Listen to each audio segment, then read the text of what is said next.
Hey there, my good friend John McAleed is here. It is Thursday, November 19th, another week in my pre-foreclosure investing challenge using the short sales riches system.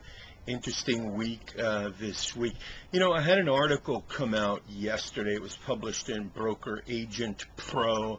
I don't know if you're familiar with Broker Agent Pro magazine. They also have the online e-zine that they print regularly. I guess it goes out to 100,000 agents across the country and real estate practitioners. Anyway, came out yesterday at noon, and just a little over 24 hours, we have about 11,000 reads on that article, far outstripping all the other articles in the issue, and probably about 60 comments or so.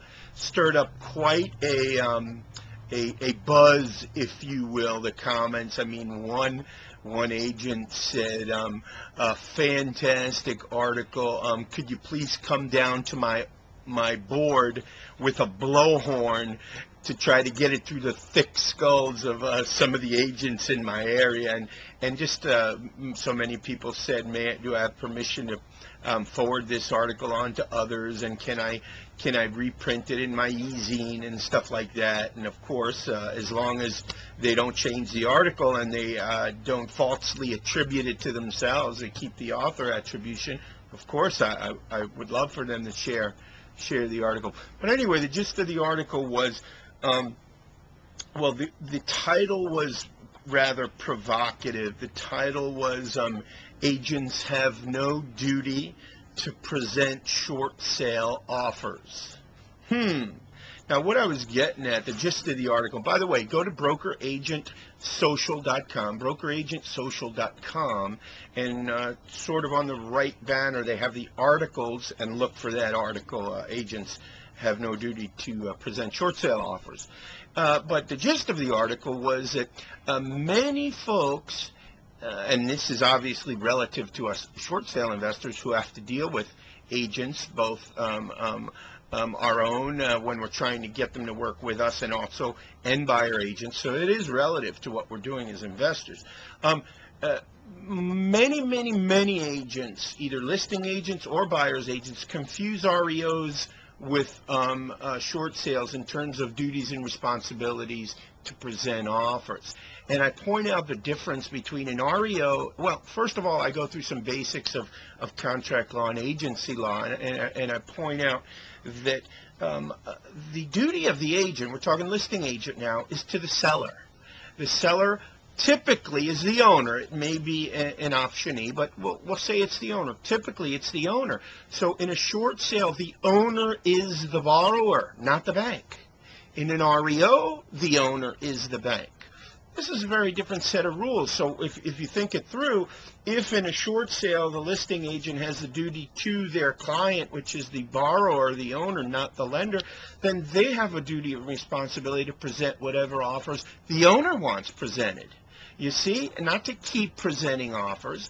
For the buyer's agent that may be submitting an offer who demands that the offer be presented to the bank, they have no right to demand that it be presented to the bank, because the property owner is the one who decides what offers are being presented to the bank. Anyway, this is obviously a very truncated version, but go ahead and read the article. I think you'll enjoy it, and it clears up a lot of confusion as to who has which duties and responsibilities to whom with respect to presenting offers on short sales. Also, it had a very interesting suggestion from one of the video viewers. Last week, someone sent me an email saying, hey, you've got this property that's really run down and far less than it would be worth if it were in top condition. Why don't you go take a video, post it to YouTube, and give that link to the lender so that they can see it for themselves and not take your word for it? Because if you remember last week's video, I talked about this property that they say is worth $100,000. Our offer is much less because the property is in horrific condition. So I verbally talked them into not just making a knee-jerk reaction decision based on the low offer, because it really was a good offer considering the condition.